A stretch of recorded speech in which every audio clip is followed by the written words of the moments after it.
ငါမင်းကိုစမေးချင်းငါလိုလွမ်းတိုင်းငိုနေလားငါသိချင်ဒါလေးဖြစ်ခဏလေးနားစင်တစ်ချင်းက3မိနစ်ငါရဲ့ခန်းစားချက်တွေချရေးထားငါလိုပဲနေမမေ့သေးဘူးမလားတို့နှစ်ယောက်ရဲ့အမှတ်တရလေးများအရင်လိုငါမစိုးတော့ဘူးအပေါင်းအသင်းတွေကိုခောက်တော့တယ်မင်းမရှိမှငါဘဝအထီးကျန်ဆက်လက်ကိုသာအဖော်မှပြီးတောက်တော့တယ်တစ်ခါတလေမှတို့နှစ်ယောက်အတူရှောက်တဲ့နေရာတွေရောက်တော့လေအလွမ်းတွေကိုအတိုးချလို့ငိုရင်အိမ်မရတဲ့နေ့တွေများတော့လေ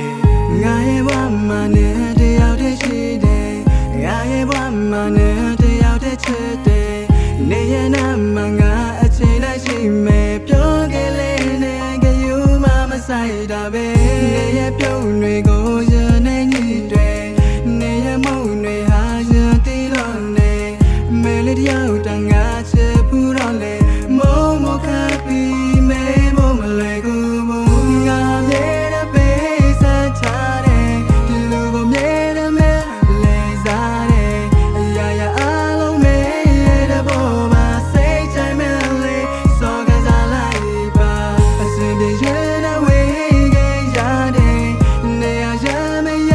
စလုံးနဲ့တကယ်ကိုမဲနဲ့ဝေးရတော့မဲအတွေ့များနေငါအယူတစ်ပိုင်းဖြစ်နေခဲ့တို့နှစ်ယောက်တူကြောင်းပြေးကြတဲ့နေရက်များနဲ့မှတ်မိသေးလားလူငယ်ဘဝအချက်တွက်နဲ့ဆိုရင်မိဘကိုပုံခဲ့ရတဲ့တတိလေးများမင်းရင်ထဲမှာငါနဲ့ပတ်သက်ခဲ့တဲ့အမှတ်တရထဲကတစ်ချက်ရှိသေးလားလက်ရှိတစ်ချင်းကမင်းအတွက်ရည်စူးရေးတဲ့တက်ရှိတေးပြငါကလည်းမင်းကိုအရန်ချစ်တယ်မင်းကလည်းငါ့ကိုအရန်ချစ်မလွဲတာလို့မရှောင်တာလို့ပဲဝေးခဲ့ပြီးငါတို့စိတ်တွေအရန်ညစ်ရိုမီယိုနဲ့ဂျူလီယက်ထပ်ပို့တဲ့ဒိုနှစ်ယောက်အချစ်ကတစ်ချိန်မှသမိုင်းဝင်ဒီမှာငါခံစားတဲ့အတိုင်းပင်ကောင်းကင်ကလာမင်းနဲ့မျက်နှာမိုင်းတွေငါအဖြစ်ကပြောရရင်ဓမ္မတွေမှာတုံးတဲ့ရွက်ခောက်လို့ပဲအသားစီးတွေဒိုနှစ်ယောက်ကြားမှာအင်မတန်ရက်ဆက်အဖြတ်မောက်လွန်ကဲဘူးတစ်ထောင်ကိုပိတ်ရမယ်ဒါပေမဲ့မရတာလူတစ်ယောက်ပါစပ်ပေါက်ကိုပဲလူတွေရဲ့ပြောကကြောင့်ပဲနှလုံးသားကပါလေးအထက်အောက်ဖြိုပြဲတဲ့ချိန်မှာငါတို့တွေလက်ထက်အင်ဒရာရှင်မာလေးအငွေသက်ပွေဖက်လို့ရအနီးကခံစားပျော်မွေချင်းတဲ့ဘဝကိုရှေ့ဆက်ရှိန်ဝါတွေအလိမ်ညာတွေကင်းစင်တိမ်လွာထက်ထိရောက်လဲချစ်လျက်ဘသူချိန်စာစူးမိလည်းမသိအခုတော့အိမ်မက်ပကြီးတွေစေးပြတ်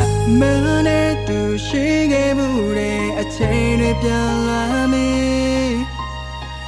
မင်းနဲ့တူသွားခဲ့မှုတဲ့နေရာတွေပြန်သွားမေး